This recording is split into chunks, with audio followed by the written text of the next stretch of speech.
of Lux Toilet Soap brings you the Lux Radio Theater, starring Ida Lupino and Robert Stack in So Big.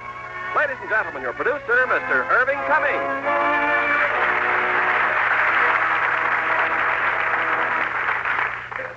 Greetings from Hollywood, ladies and gentlemen. Tonight's play, So Big, is based on the novel by that popular American author, Edna Ferber, and was a bestseller for many years. As our stars, we have that fine actress who has distinguished herself in so many theatrical fields, Ida Lupino, co-starring with Robert Stack, whose talent places him among our most popular leading men. We will meet our stars after the play, when I will preview a song from Warner Brothers, A Star Is Born, starring Judy Garland and James Mason. But right now, our good friend Ken Coffin. Act one of So Big, starring Ida Lupino as Selena and Robert Stack as Purvis and Dirk DeYoung.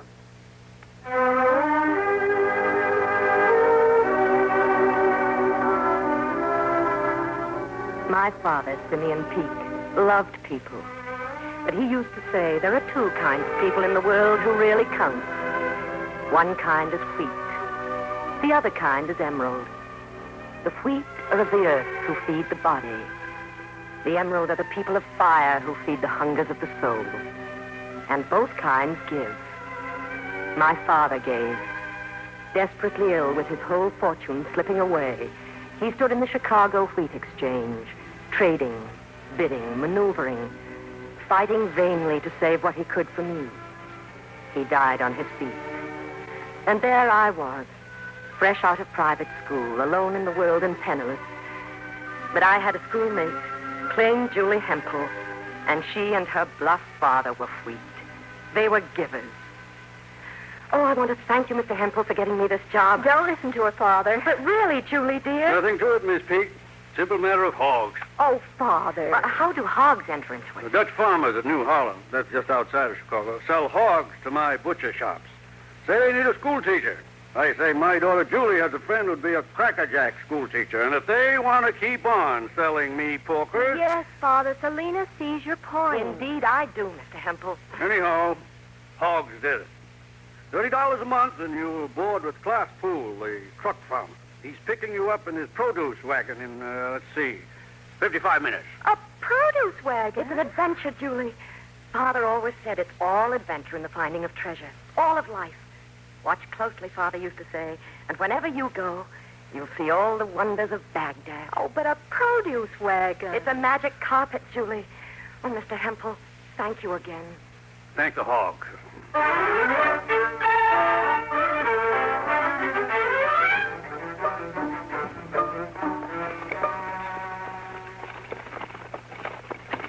Mr. Poole? Yeah? What are those things growing in the field? The ones with the cunning green tops? All vegetables is green. Well, beets aren't. Radishes aren't. I know that much. Always on top is green. Oh, really? It's really. My, that's astonishing. Oh, no, you're wrong, Mr. Poole. There are red ones out there, see? Maybe cabbages, some green, some red. Aren't they lovely? Ah, What do they remind you of, Mr. Poole? sauerkraut. They're beautiful. Cabbages is beautiful. Oh, yes, don't you think? Cabbages is beautiful.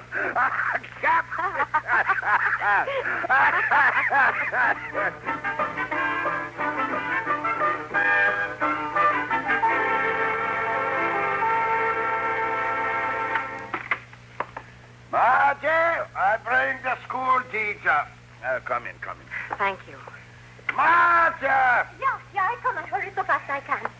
More polite it is we should meet in parlor. The new school teacher, my wife. Hello, Mrs. Poole. Pleased to meet. You're welcome. I feel very welcome. Lay off your things. I help you. Thank you. I go for my burger off to carry the trunk. Franz! Where you keep your son looking now? Such pretty clothes. So, Thank you. Why are you looking at me? my, how you are young. Come, your room is up. My Rolf brings up your trunk. Oh, but it's very heavy. Is he a big boy? Oh, he works by fields.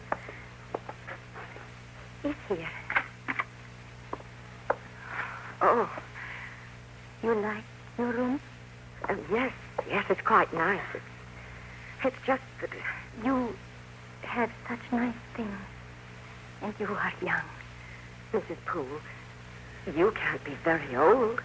I mean... I am 30. 30. Well, I'm very young. I too had pretty things. Come, see what is in this old chest. I had a pretty dress once. See. Oh, My wedding dress. may I try it on sometime? It's so lovely. Oh, no. Unless you get married. It brings bad luck. But you get married to New Holland Dutchman. I let you wear it. Where I should put down the trunk. Oh, you must be Rose. Right down here or anywhere. And bring Peter some hot water to wash up. Supper is soon. Don't Dick Roll. Why, you're just a boy. I work by the farm. But don't you go to school? I throw dead cat to school, Linda. But why? I don't do it anymore. Oh, thank you, Rose. I do a polecat to school, Linda, once. And? School closed for a week. I could then slip in and play by the piano. Piano? Who taught you? A teacher once. A little. She gave me also a wooden book. A word book? A dictionary? Oh, thousands and thousands of words. All different. Ralph, when I unpack, I'll give you books. The Three Musketeers, Byron's poems, Tennyson, A Life of Mozart. Who? Mozart. He played the piano and wrote great music. And you will give me these books to read? And when school begins, I'll give you private lessons after school. I will carry wood for the school. I will start the stove going every morning. I will fight the big boys and make trouble in class. That is Pawn, the hired man. It is some joke about cabbages. Oh, yes. Yes, I said they were beautiful. What is so funny? Cabbages are beautiful. Emerald. What? Nothing, Rose. But we're going to be friends.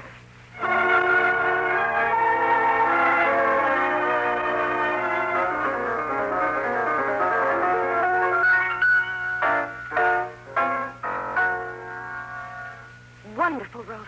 That's excellent, is it? I wonder if you realize how much progress you've made during the winter. Your studies and your piano. Yeah. The potatoes I keep in my pocket. Whatever for? Well, to squeeze. To strengthen and stretch the fingers for the piano. So cabbages are beautiful. Potatoes can make music. Rose, I've never seen you laugh before. Tell me something. What is it? You go to box supper next Saturday? Well, I don't know anything about it. Oh, it's in the hall over the general store to raise money for the new church organ. Each lady brings a basket supper for the men to bid on. She has to eat with the man who buys a basket. Oh. Well, I suppose I should help the cause along. Oh, yeah. I, too. Oh, what is that? I don't know. Something I make up. Maybe it is the box supper polka.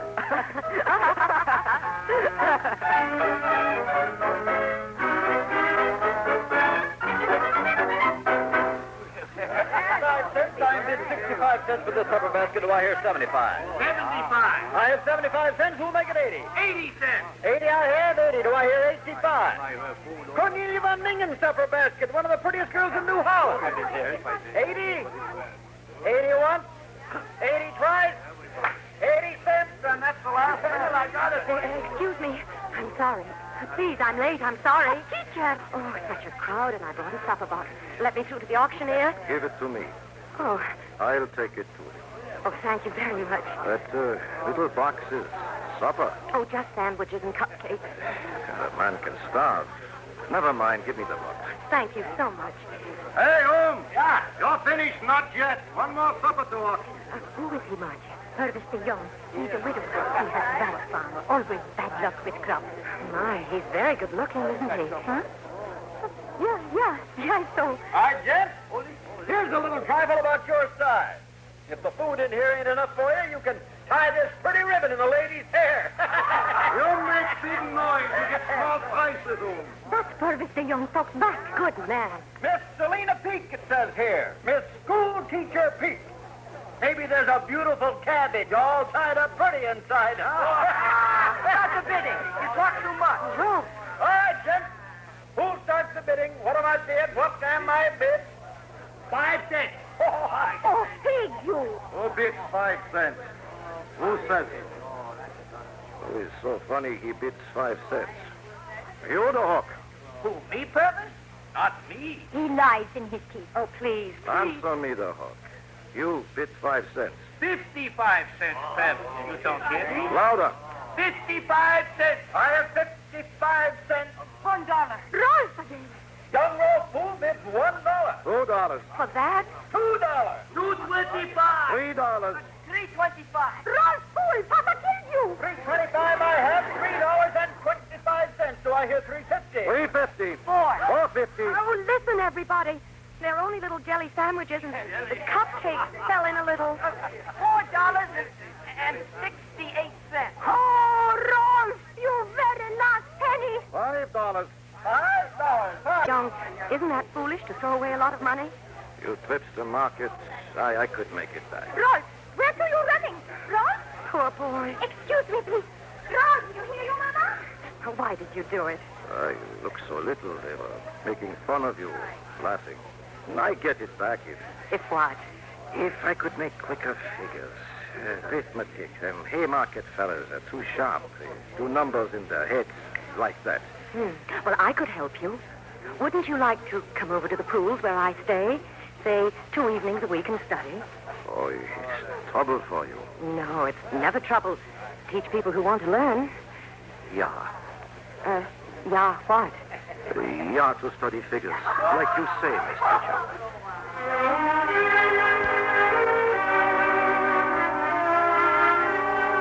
So 2 evenings a week through the long winter, Purvis de Young came across the dreary fields for his lessons. Rolf was jealous, but what could I do? He was such a boy. Thus with such promise in him, such talent and fire. Fire of emerald. And Purvis de Young was wheat.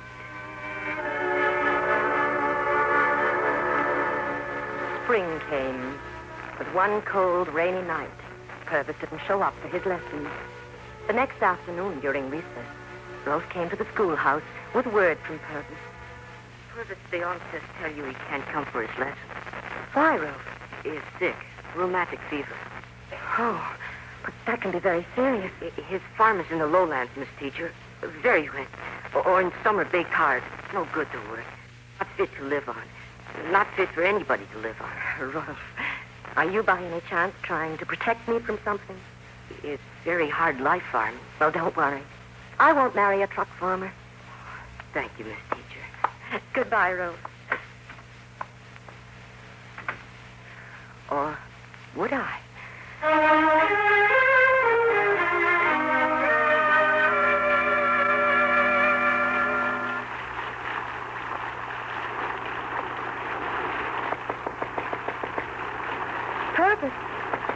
Purvis de Young, are you all right? May I come in? Oh. The door was unlocked, so I went in. Never had I even dreamed of such pitiful poverty. Everywhere there was dust. Nowhere a touch of color or creature comfort. A dense grayness just seemed to cling to everything. Here in this unspeakable dreariness, how could gallantry live? And yet it did. For Purvis de Young was wheat, a giver. But what did he receive? And I wanted to sit down and cry. But then I heard his voice from the doorway. Teacher! Oh, I'm glad you're up and about. It's such a bad weather you come here. Well, I heard you were ill. So I brought you the books and the slate. So you can keep up your studies. Sit down. Sit down. Thank you. The slate seems hardly necessary. One can write in the dust here. Such housekeeping. Yeah, maybe so is all I can do to keep going the farm. Well, here we are now. This is the problem where we left off. Yeah, that problem. It worried me. I was worried too, Purvis, about you. Why, teacher? Maybe we'd better get on with the problem. Yeah. Now, the owner of the southwest quarter sells a strip of land 20 rods wide along the south side of his farm. Yeah? So how much does he receive at $150 per acre? Go ahead. 35. Yeah, I see. 40. No, Purvis. I've told you. I cannot think. There's no need to learn. Oh, but there is, I say. I don't figure to sell the land. That has nothing to do with it, Purvis. It's a problem to be solved and a principle to be learned. Man without land is no good for woman. I don't figure to sell my land, Selina. I'm strong. I can break the land. I'll make a good farm out of it. For us, Selina. For us? Oh, no. Goodbye, Purvis. Lena. Don't go, Lena. Don't go.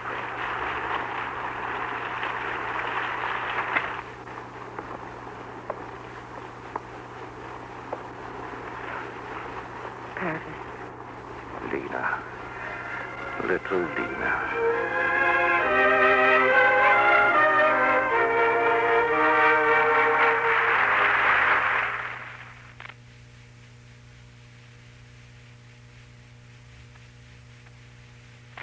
Act 2 of So Big, starring Ida Lupino as Selena and Robert Stack as Purvis and Dirk Diaz.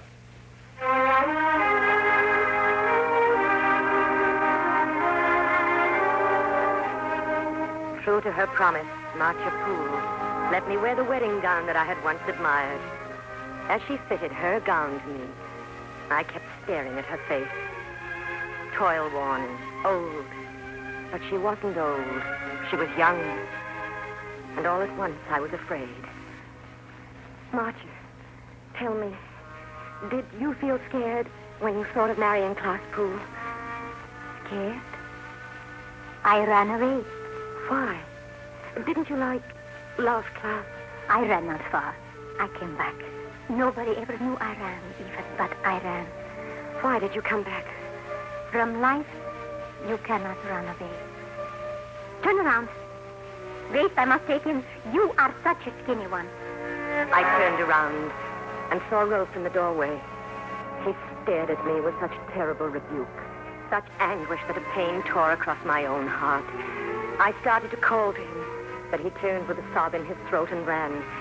And there I was in Marcia's wedding gown and my bare feet running after him. Selina? Selina, never! Running after Rolf, stumbling in the darkness, following him almost as blindly as he fled. And finding him sobbing against the gate, beating the earth with his clenched fist. Rolf, please listen to me. You lied to me, you lied. No, Rolf. Yes, you said you would marry a farmer. Yes, I said that, but I didn't lie, Rolf. When I said it, I believed it. You're going to marry with him. Oh, Rolf, you must understand. His loneliness and mine as you do your own loneliness. Please try to understand that there are different kinds of love. The love of beauty. And for those who share that love with you. That's you and I. And then there's the love that's to the earth. And that's Purvis de Jong. I love you both, and I'll always, always need you both. The emerald people and the wheat. Oh, please come to my wedding, Rolf. Make us both brave.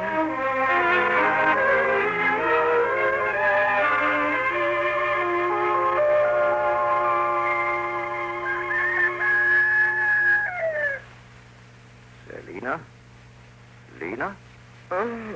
Wake up. Get up, little lazy bones. It's after 4. Oh, but it's still dark. But daylight is soon. You're a farmer's wife now. Time to get breakfast. And hurry now, little Lena. One whole day I've lost already getting married. Hurry! Hurry. You're a farmer's wife now. Paint the shabby furniture. Cook, sweep, darn, tend chickens, milk cows. Grow old with toil, but grow strong with it. And when Purvis the young farmer, your husband, comes home from market in a downpour, cheated and sick with fever, love him and fight for him.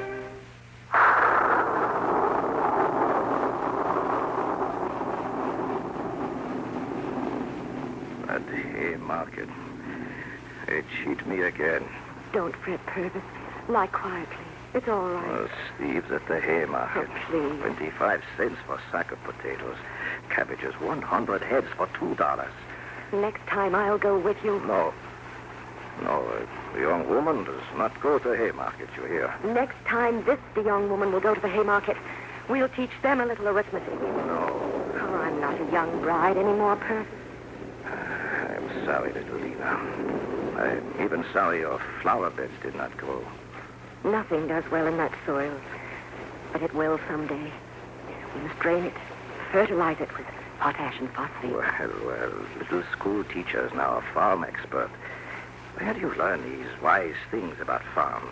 I sent to Chicago for a book. Oh, a vegetable farmer out of a book. Oh, it's funny. So, Lena, we will read the Chicago book and things will jump out of the earth like magic. And next summer will become a kingdom, I bet, eh? Oh, Lena. It's already a kingdom to me. I love that stubborn piece of earth out there. It's my home. Your work is in that land, Purvis, and my heart is there. And everything that is in it, that is there and that will be, I love.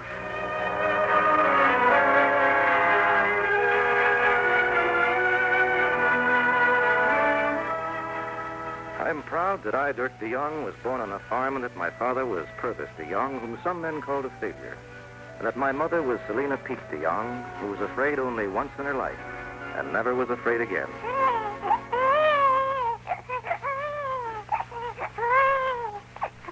Sleep, little fella.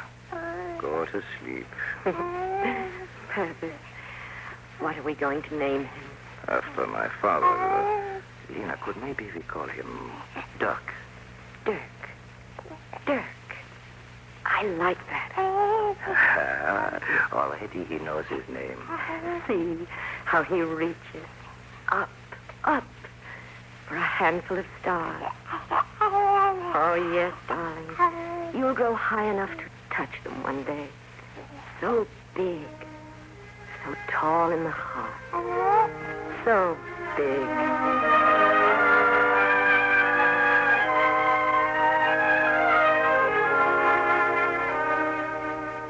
We'll get a loan from the bank and underdrain the clay soil, and we'll put in asparagus. Asparagus? It's the new thing, Purvis. I make no debts at the back. No DeYoung has ever made debts. Oh, DeYoung. I'll change my son's name. All right, but you spoiled his nap with a loud talk, so you show him that sack suit for school, I farm. All right. But so big isn't going to be a truck farmer.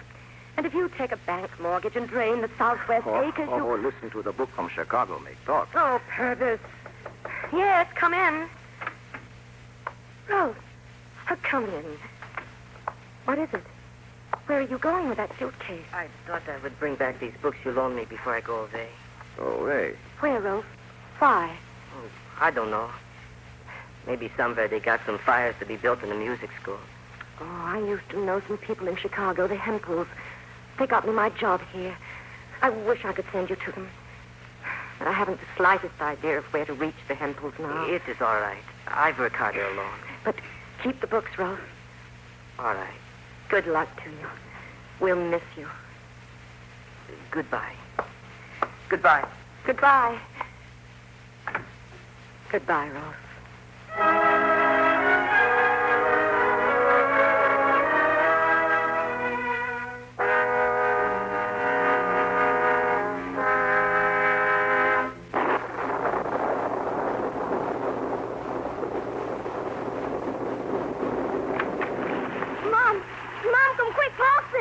Oh, it's the dog. Mom, hurry! What is it? What's the matter, Dirk? Purvis, Look, flowers for a queen. I begged you not to go to market today. Oh, Dirk, help me. Flowers for a queen. Purvis. Mom. Pop. Dirk, take the wagon. Tell Dr. Brimmer it's the fever again. Hurry.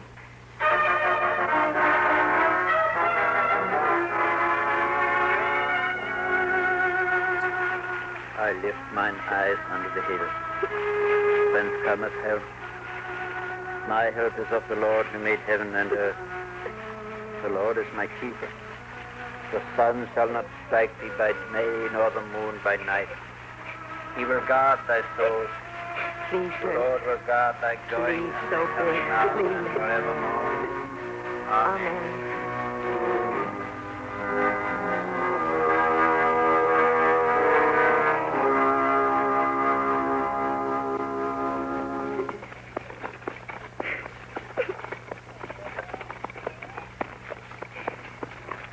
So big. He'd have wanted you to remember him strong, alive and brave and strong. And he was. Such a will. So brave and stubborn. And above all, true to himself. Think of him as driving home all the way, so thick with flowers for your mother. Dirk. Yes, Ma. How big is the man in my family now? So big.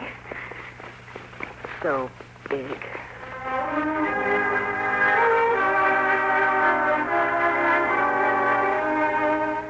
But I wasn't so big. I was only 9 years old.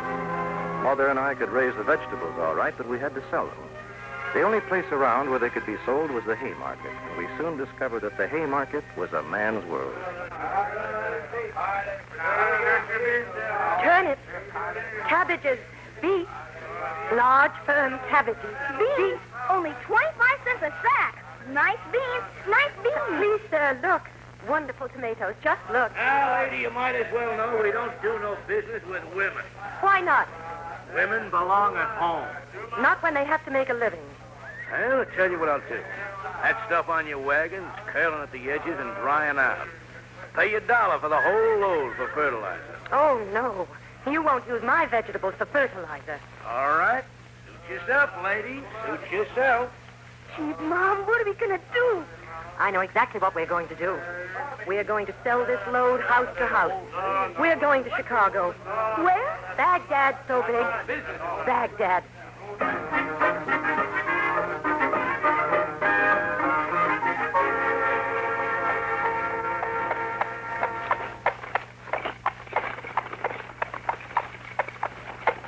Whoa there, whoa there. Is this where we sell them, Mom? It's a kind of nice street. Well, I wanted to show you the houses here. What do you think of that big house over there? That brick one? Yes, dear. Kind of ugly. It is rather grim and forbidding, isn't it? Looks scary to me. I used to live in that house. I loved it. You? With your grandfather, Pete. You must have been rich. Well, I guess I must have. Didn't you think it was ugly? Tell me, so big. How would you have built it? Me? Well, I'd put in big windows to let in lots of sunlight in the wintertime. And I'd make it all light and pretty without that tar on it. It makes it look like an old foot. Go on. And I'd take off all those fancy knobs and bumps. Don't do anything except look ugly. Lots of things. Emerald. You are Emerald. What's that? Emeralds are green. You mean I'm a green one? No. Far from it, so big. I beg your pardon. Yoo-hoo. A lady in an automobile, Mom. You know her? No. Me? You mean me? Yes. Do you have a peddler's license? Why, no, I don't. Do I have to? Well, as far as I'm concerned, I'd like to have vegetables to my door.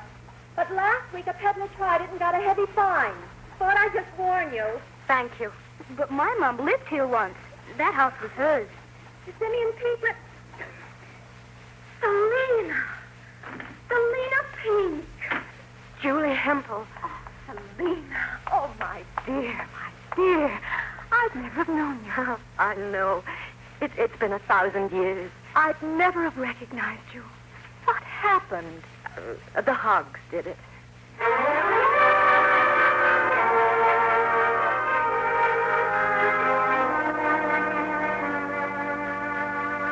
Mama, can we ride my pony again? Oh, no, dear.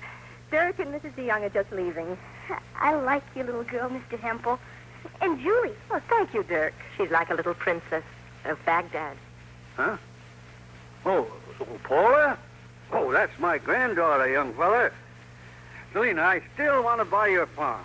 Put it on a paying basis. Dirk could live here with us then. Mr. Hempel, I want to keep the farm. I'm going to borrow money and drain the land and plant asparagus. And I'll help you. Oh, no, Dirk. You're Emerald. What's that? It means he has a gift. And I have a plan for him now. Don't try to live the boy's life for him, Selena. Oh, no, I shan't do that. I only want him to get full value out of his life so that he'll be rich. Oh, not in money, perhaps, but in the treasure my father always talked about. the wealth of realizing the best in you, so that you can give the best.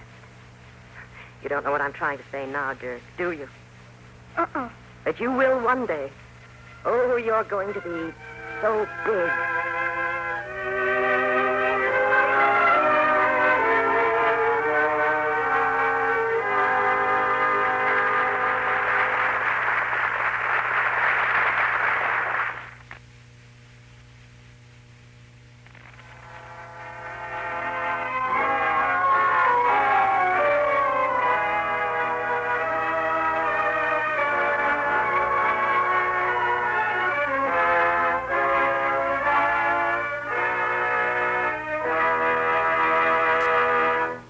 Curtain rises on Act 3 of So Big, starring Ida Lupino as Selena and Robert Stack as Dirk.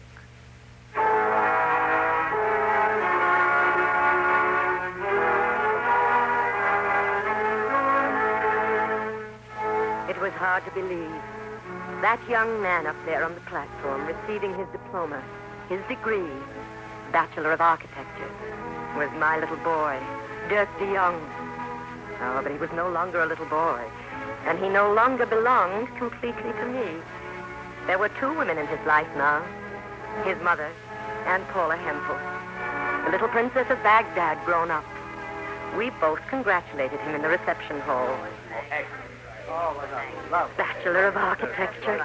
Oh, just think. That's what the big white paper says, Mother. Big white papers with big signatures run this world, darling, so you can put your money on that diploma. Oh, listen to Paula, the beautiful cynic. Now, a little caution, children. It may be years before you're a registered architect, son. Long, hard apprenticeship as a draftsman first. Well, I've got some pretty fair contacts. Oh, I'd say they're excellent. You've got a job to step into, I'll say that. Job? What job? Remember those designs you submitted to Hollis and Sprague last winter? Oh, I know them. They phoned the house before I left. I've got a job as a draftsman there. $30 a week. Uh-huh. Well, that's not so bad for a start. No, not bad. It's the start for us. Well, there's your mother and granddad, Paula. Mr. Hansel, Julie, August, here we are.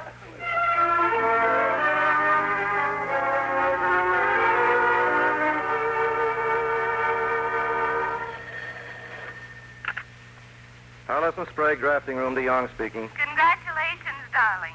For what? Selena told me about your wonderful raise. Yeah, well, my wonderful raise now puts me in the $35 a week bracket. And I've only been here 2 years. Then shall we try it my way, darling? And I'm ripe for a change. Quite a lot of change. Grandfather's giving a little dinner party tonight. Dick Hollis, your boss, will be present. Will you? You call him Dick? Of course. Oh, I'll be there. Mrs. Gilman Robinson will also be there. She's in the process of planning a new $250,000 cottage. Take it from there, John boy. Dinner's at 8. Thanks, Paula. See you tonight.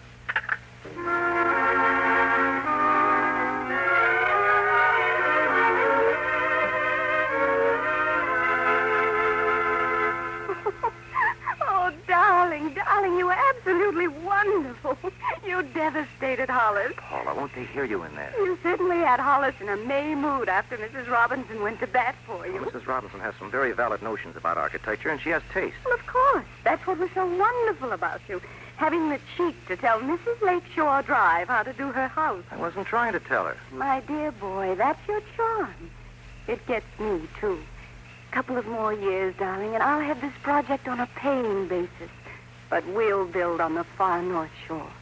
Paula, I'm very fond of you, but well, it seems to me you could do better with any one of a dozen Chicago princelings. So I could, including Dick Hollis himself.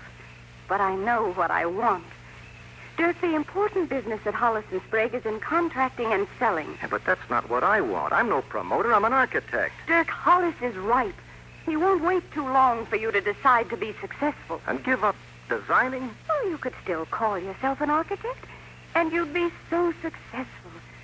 Haven't you seen enough poverty in your family, Dirk? Yes. Leave things to me, then. Try it, Dirk. Will you? Emerald. What's that? Let's have a go at it anyhow. Let's try it.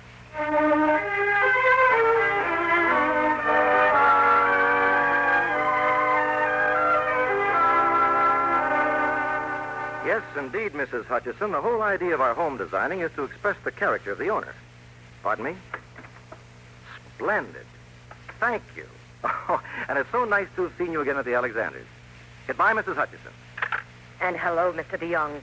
Mother, how nice to see you. That abrupt girl in your outer office seemed to feel differently. Does she own stock in you? Well, as you see, I'm a big man these days. A big man.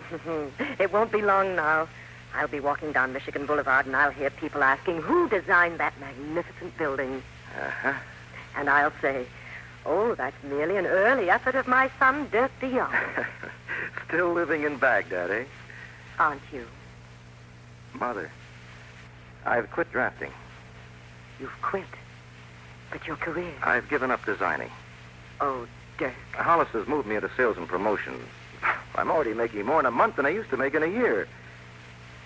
Well, I was afraid you wouldn't understand. We had a plan. Ever since that day, we drove to Chicago with the vegetables.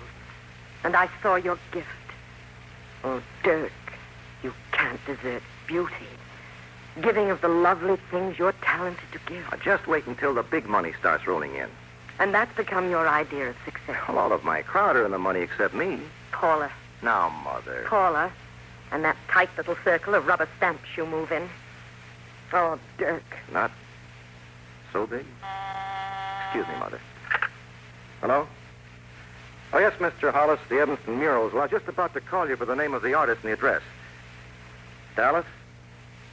O'Mara. That's quite a name. Yes, sir, I've got it.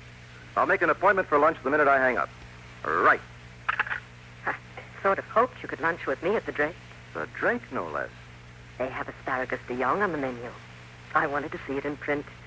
It sounds like such a little thing, but it's something I did. It's mine. A certain beauty. Asparagus? Cabbages are beautiful. Asparagus is beautiful. Yes, dear. Oh, Mother, I can buy beauty by the square yard from any one of these stringy-haired geniuses like this Dallas O'Mara. I'm sure. Have a nice lunch, Dirk.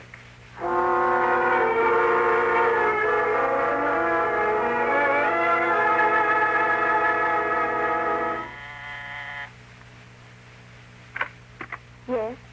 Miss, Dallas O'Mara? Yes? The artist. Yes. Won't you come in? Thank you. You know a Dallas O'Mara who isn't an artist? No. Are you interested in art? Oh, yes, very much. Say, that canvas there is very good. Oh, thank you. Very good. I mean the draftsmanship.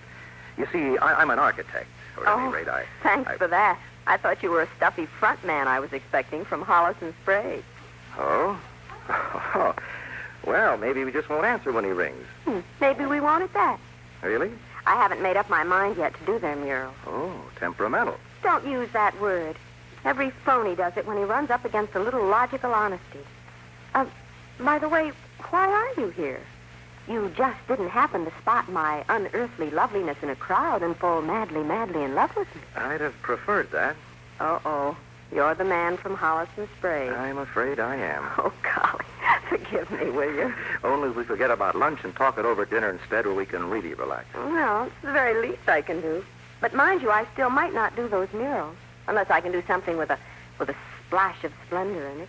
Splendor? If you're really an architect, you may know what I mean. Well, I'm really an architect. It means not accepting money under false pretenses. Doing something you believe in. Giving all you've got for their money. But giving. I understand. I'm not sure you do. But I'll go out with you anyhow.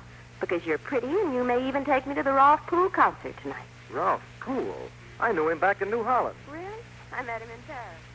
Oh, wonderful.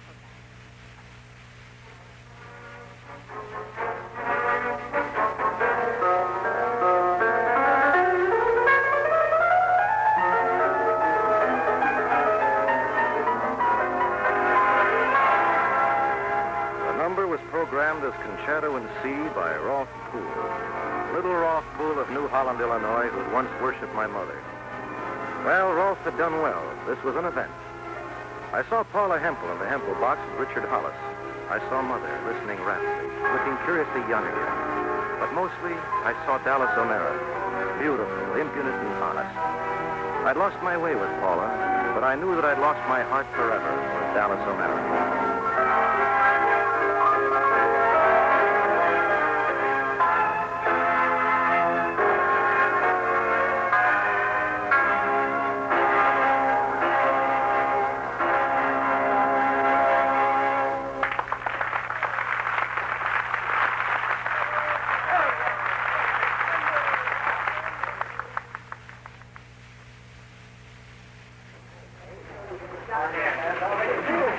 The pride of the North Shore. The gilded youth who found success under a stack of blueprints. Paula, please. Hollis will hear you in the next office. Got to believing you did it yourself, didn't you? No, you did it, Paula. Well, I suppose the debtor always hates his creditor. Paula, see here, there's no... For weeks you've been seen everywhere with that Dallas O'Mara woman. I happen to be in love with her. Yes, it just so happens, doesn't it? Well, you haven't been doing badly with Dick Hollis. And I'm going with him to Mrs. Robinson's reception for Rolf Poole tonight. Well, I'm going to the reception, too. Oh? Planning to be there with your bohemian friend? Dallas is going to let me know today. We're having lunch, I think. Excuse me, Paula. Yes? Oh, tell Miss O'Mara to come right in. Don't trouble to introduce us. I feel as though I know her only too well. Oh, I beg your pardon. The master builder will see you now, Miss O'Mara. Oh, dear. Another of the victims of your deadly charm, Dirk? That master builder sounded like a low blow to me. Yes, it was. I planned to be an architect, but Paula made me a success instead, you see. I see. Too bad. Dallas, I know how you feel about your work and honesty and all that. And sometimes I do get a little homesick for the drawing board myself, but, well, I'm doing so well here. Dallas, I can help you now. I could give you so much that you haven't got if you'd marry me. What I haven't got, Dirk, I don't need. I'm sorry. Dallas. The lessons in splendor are over. I did my best, but you flunked out, Sonny. What do I have to be to cut some ice with you? Do I have to be some long hair with a velvet jacket? Oh, no, Dirk. I'll probably marry a horny-handed son of toil. I like hands with their scars on them. There's something about a man who's fought and been shaken a little. You haven't a mark on you, and your hair isn't even mussed. I'm terribly sorry, but that's how it is. You're all smooth, and I like 'em bumpy. Listen, Dallas, I'll do anything. I'll go back to being a draftsman. I'll go back to the bottom No if you... good, Dirk. Too late. I won't give up that easily. You're going with me to the Rolf Poole reception tonight. I'll call for you early. I won't be in. Rolf wants me to go out with him to see your mother today. She'll be there, won't she? Yes, of course. It's her busiest season. Goodbye, Dirk.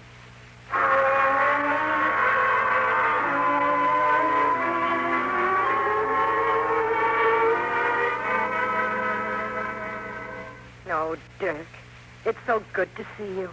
I know you've been busy, and I understand, of course. I've been working hard, and I wanted to see the farm and you. Can you guess who was out to see me yesterday? You'll never guess. Never guess. Who, Mother? Rolf Poole and Dallas O'Mara. Little Rolf Poole, who thought he was in love with me years and years ago. Maybe he was in love with you. Little Rolf. He's been all over the world, and he's seen the places of great light and beauty that I once hoped to see.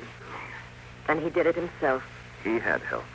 Do you know the first thing he said when he saw me? He held out his arms to me like that and yelled, "Cabbages are beautiful. Cabbages." Mother, I've lost Dallas. Oh, I was afraid you might. You were right. I deserted beauty, and beauty turned on me. I was too stupid to see it, to know that you were beauty your whole life and the way you looked at life.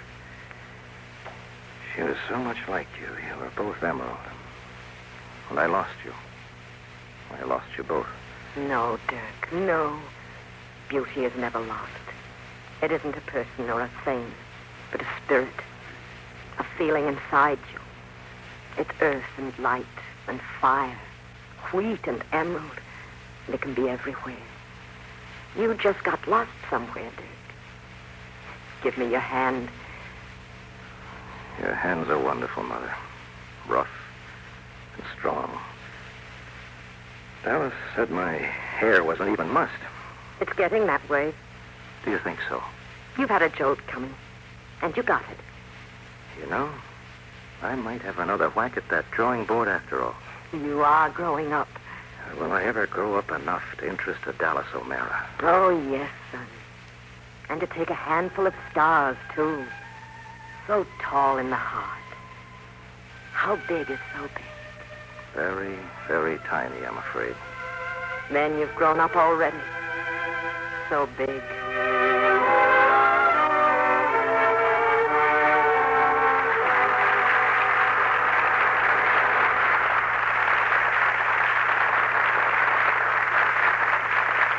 In a moment, our stars will return, and Mr. Cummings will present his movie preview of the week. With Mr. Cummings with our stars. And here to take a bow for those fine performances are Ida Lupino and Robert Stack.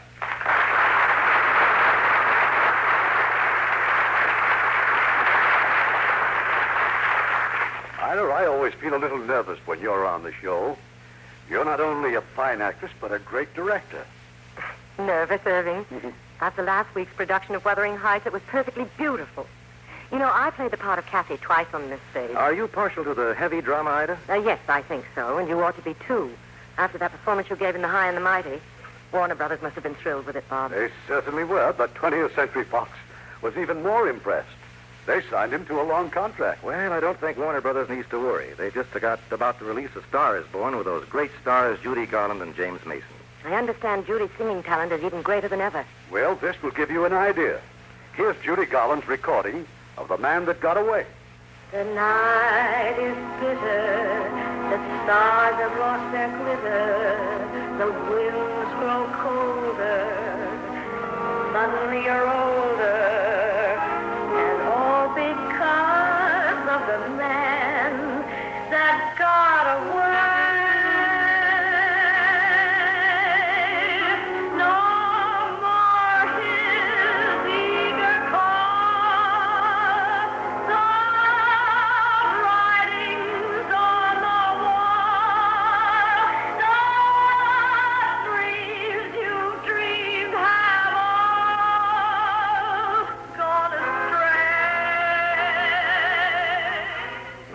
Everyone's a Judy Garland fan. Well, I certainly am.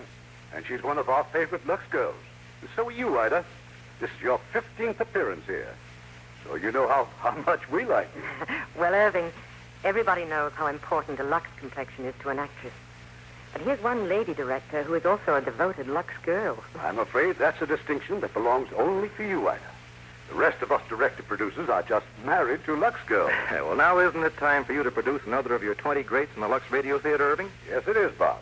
Next week, it'll be the unforgettable story of the valiant, high-spirited Welsh people in How Green Was My Valley. And as our stars of this haunting drama from 20th Century Fox, we have Academy Award winner Donna Reed, that excellent actor Micah Rennie, and in his original role, Donald Crisp. That was a great one, Irving. Good night. Good night. Good night, and hurry back.